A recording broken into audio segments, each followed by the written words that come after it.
Assalamualaikum warahmatullahi wabarakatuh. Nama saya Larasati Sekar Soeharto dengan NIM 1811003. Pada video kali ini saya akan sedikit menjelaskan tentang perkembangan hukum zakat dan hukum wakaf yang ada di Indonesia. Pada masa awal reformasi, yaitu pada masa pemerintahan Presiden B.J. Habibie, kemudian disahkan undang-undang tentang pengelolaan zakat. Itu sekitar bulan September tahun 1999 disahkannya Undang-Undang Republik Indonesia Nomor 38 Tahun 1999 tentang pengelolaan zakat, yang mana undang-undang tersebut terdiri dari 11 bab dan 25 pasal. Selain itu, dibentuk juga beberapa peraturan-peraturan daerah tentang pengelolaan zakat ini di berbagai daerah yang ada di Indonesia.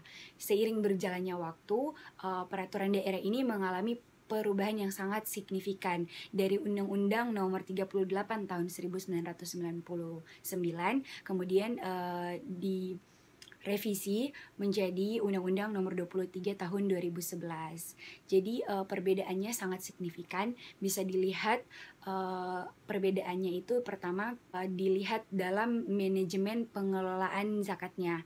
Jadi manajemen pengelolaan zakatnya ini mereka lebih menekankan pada sistem kelembagaan. Jadi lembaga Basnas ini memiliki otoritas untuk mengatur perencanaan, pengumpulan, pendistribusian, serta pendayagunaan zakat kepada masyarakat dan pengelolaan dana-dana sosial keagamaan lainnya. Yang kedua, terjadi juga perubahan pada objek zakat di Undang-Undang Zakat yang baru ini.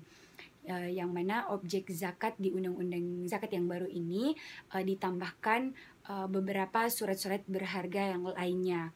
Dan yang ketiga, terdapat perubahan untuk hak amil. Jadi sebelumnya hak amil ini hanya diambil pada zakat sebagai upah kerja untuk si amil ini. Tetapi di Undang-Undang Zakat yang baru, hak amil ini diambil dari zakat dan APBN, karena dalam konsep fikih, amil ini juga masih merupakan wakil dari pemerintahan untuk mengurus pengelolaan zakat ini. Jadi untuk hak amil itu diambil dari zakat dan APBN.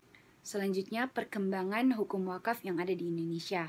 Sebenarnya hukum wakaf ini sudah ada di Indonesia sejak lama, sudah sejak masuknya ajaran Islam ke Indonesia ini. Sejak awal masuknya ajaran Islam, hukum wakaf ini sudah diberlakukan di Indonesia. Namun, hukum wakaf ini tidak tertulis di hukum adat yang ada di Indonesia.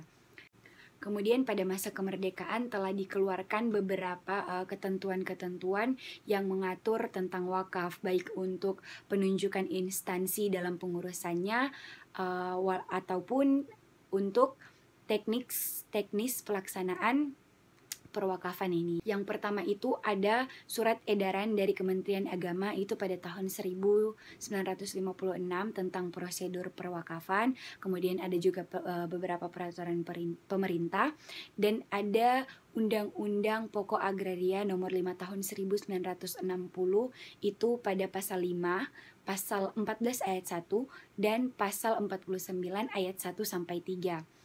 Dan juga ada peraturan Pemerintah Nomor 28 Tahun 1977 tentang tata cara pendaftaran tanah wakaf. Nah, namun pada peraturan pemerintah ini masih terdapat beberapa kelemahan. Nah, antara lain benda wakaf ini yang diatur masih sangat terbatas, masih pada tanah dan bangunan, belum diatur tentang benda-benda yang bergerak. Kemudian masih kurangnya kesadaran dari masyarakat untuk melegalkan tanah wakaf ini, seperti membuat sertifikasi wakaf. Dan ketiga, masih sedikit sumber daya manusia yang mengatur tentang urusan perwakafan ini, seperti masih terbatasnya nazir. Setelah peraturan pemerintah nomor 28 tahun 1977, kemudian lahirlah Undang-Undang Republik Indonesia nomor 41 tahun 2004 tentang wakaf. Nah, ini undang-undang ini kira-kira disahkan pada bulan Oktober tahun 2004. Nah, dalam undang-undang ini, undang-undang wakaf yang baru ini, di dalamnya diatur tentang sistem wakaf di Indonesia yang tidak terikat sama sekali dengan mazhab atau aliran-aliran tertentu, dan juga terdapat beberapa perbedaan yang sangat signifikan dari peraturan-peraturan sebelumnya, mulai dari aturan untuk unsur-unsur wakaf, benda wakaf, ikrar wakaf, dan sebagainya. Jadi kesimpulannya, hukum zakat yang ada di Indonesia itu mengalami perkembangan yang begitu banyak dan dilihat dari berbagai aspek. Nah, yakni terjadinya perubahan pada undang-undang tentang pengelolaan zakat yang tadinya itu adalah Undang-Undang Nomor 38 Tahun 1999 diganti dengan Undang-Undang Nomor 23 Tahun 2011 tentang pengelolaan zakat. Dan kodifikasi hukum zakat ini kemudian direspon dengan lahirnya beberapa peraturan daerah tentang pengelolaan zakat di berbagai daerah yang ada di Indonesia.